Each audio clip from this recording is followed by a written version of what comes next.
Good afternoon, Toastmaster and Prowler members. My name is Tung. Today I'm going to share my story so that all of you can get to know more about me. So every time when I met someone new, the first question they always ask is, what does your name mean? Does it really mean chai, like the tea? I told them, no, my name doesn't mean tea, every single time. So here, this is my name in Chinese, traditional Chinese, to be specific. So the first word or character is my last name, or the short name. The other two is my given name. So you can imagine Chai is just half of my name.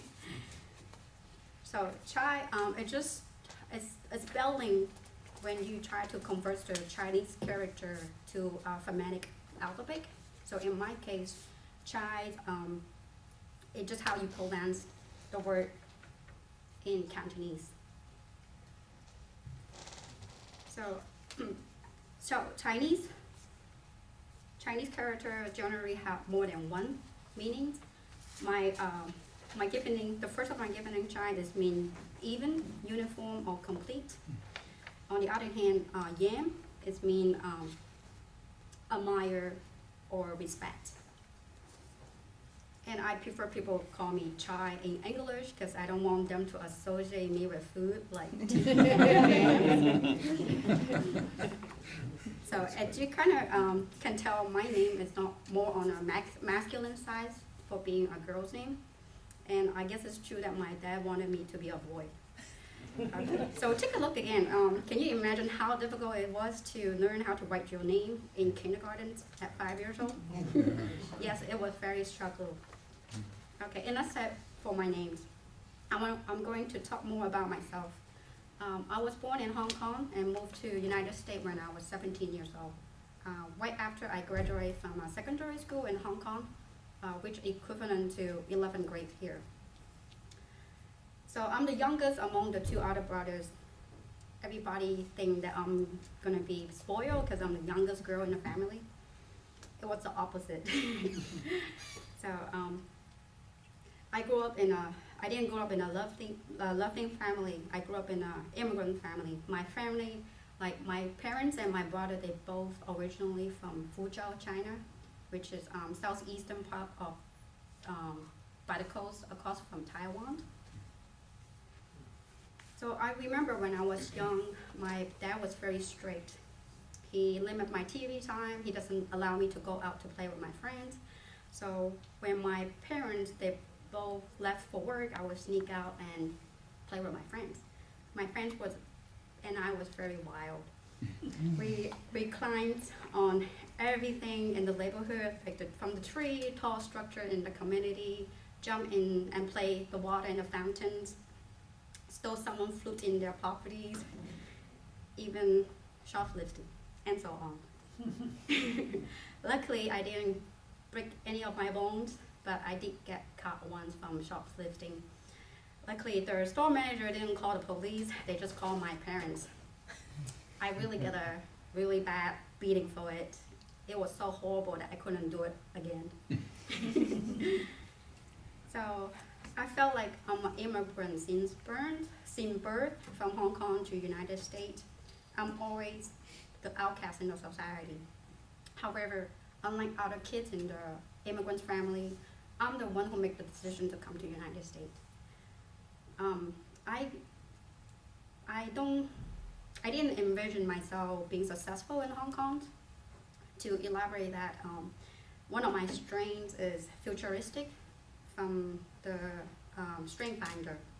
So I think it's very true for me. I like to plan ahead. I like to set long-term goals.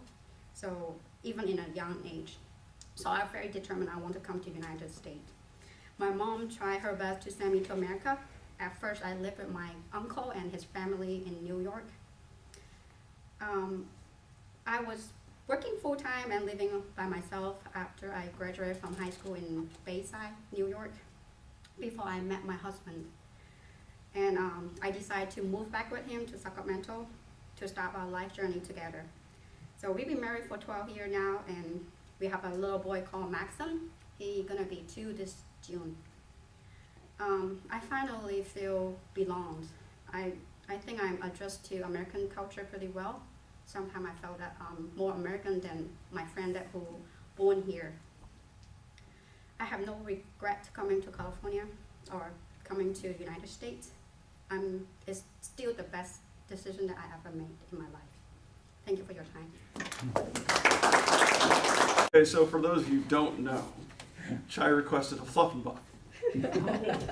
Which, if you ever had a massage, that means it's very light and dainty. They don't actually get in there and do any like real hard work on you. So where I'm the one who always, I want the hard work. I'm like, no, I'm here to get the hard work. So that's what I want. But for you today, I will try to stick with the fluff and buff.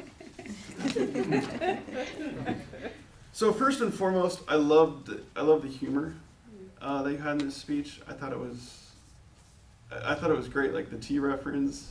Because you're right, that is what we think of, like, oh yeah, chai, like the tea. And the yam reference, I'm like, yep, that's exactly what I would have thought of. I mean, I love yams. That's like the only semi-vegetable I even eat. So it's not green, it's actually orange, which makes it awesome. So that's exactly what I would think of. I really love that your name has the different words, the different meanings, the even, the uniform, complete, and that sort of seems to fit you. At least for me, like you've always seemed pretty even to me. Like you don't seem like a person who has like the big highs and lows. Like you seem relatively even. So it just makes a little sense to me. I thought your eye contact was good. You were looking all around on both sides, which is great. Some people have that habit of just looking like to one side or just like staring down at the notes. So you didn't do that. So that was very good. The notes you had were minimal. Again, which is also with that good eye contact. You weren't staring down. You had your eyes up. You were looking at us. Notes were just a quick reference, not something to stare at and read. The nervousness. Really? There was some nervousness in the speech, but it wasn't to the point of being distracting.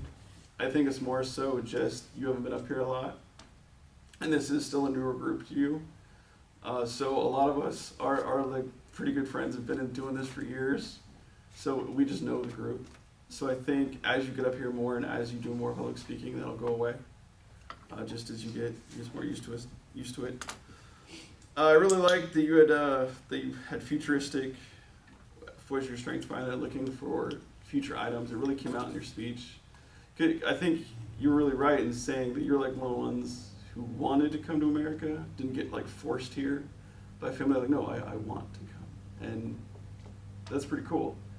So a lot of us don't want to make a change. We're very happy where we're at, and our jobs we're at, and everything else. It's scary to make that change and to take that initiative and to share it. Like that's pretty awesome. For improvement, like I already said, the only thing you really need to improve is just get up here more. That's about it. I hope this was a good fluff and buff. Thank you.